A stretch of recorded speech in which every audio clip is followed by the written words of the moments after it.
На протяжении этих 2 лет по Кыргызской республике, в частности в наших пилотных областях, это по Чуйской и Паошской области, курсирует автобус солидарности. В нем автобусы едут наши юристы, это сотрудники Министерства юстиции, государственные нотариусы и нанятые адвокаты-профессионалы. 2-й год мы уже выезжаем, мы уже практически больше 10 тысячам граждан наших оказали юридическую консультацию. В целом вообще мы охватываем свыше 2 миллионов населения. Злободневным вопросом являются вопросы по уплате, начислению коммунальных услуг. Мы выезжаем в месяц, 15 выездов. В день по 2 или 3 айлык мы выезжаем. Самое глобальное – это земельные вопросы. За 2 часа обслужить как минимум 10-15 человек.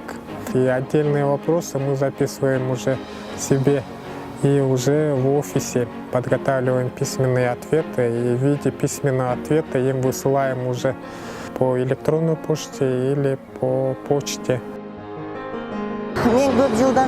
Я много лет не могла зарегистрировать свой дом. Через знакомых узнала об услугах автобуса солидарности, и они помогли обратиться в суд и решить проблемы.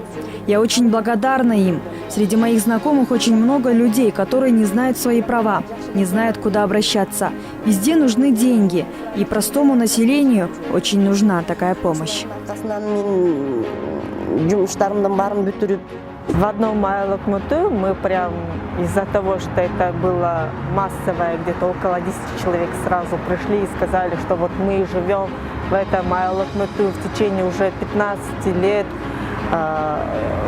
Одна из них является вдовой, другая там инвалид.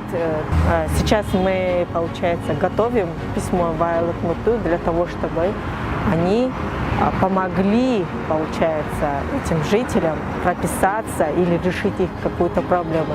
Или иначе мы вынуждены тогда обратиться уже в вышестоящие органы. Хотя мы являемся депутатами местного кенеша, у нас нет юридического образования. В нашем айлюкмете нет юриста. У юристов автобуса солидарности мы получаем юридические консультации, информацию о нормах закона. Потом в дальнейшем разъясняем права местных жителей.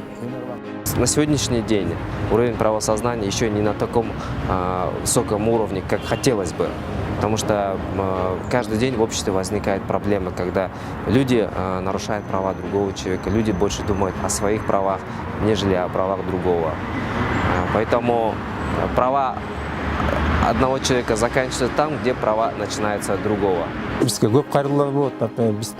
Местные жители часто приходят и требуют у нас убрать мусор, который стихийно образовывается самими жителями. Конечно, это наша обязанность, и мы должны следить за чистотой нашей территории. Но в то же время жители очень негативно воспринимают, когда мы требуем у них не оставлять мусор, где попало, и заставляем соблюдать чистоту.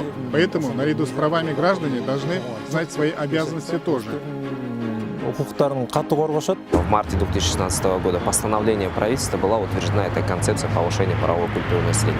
Это очень большой и объемный стратегический документ, в который вовлечены, в ее реализацию вовлечены практически все государственные органы.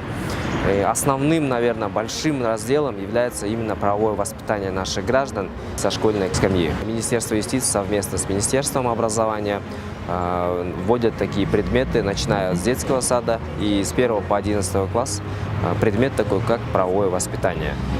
Чем больше он знает своих прав, тем больше он может реализовать и себя, и защитить свои права.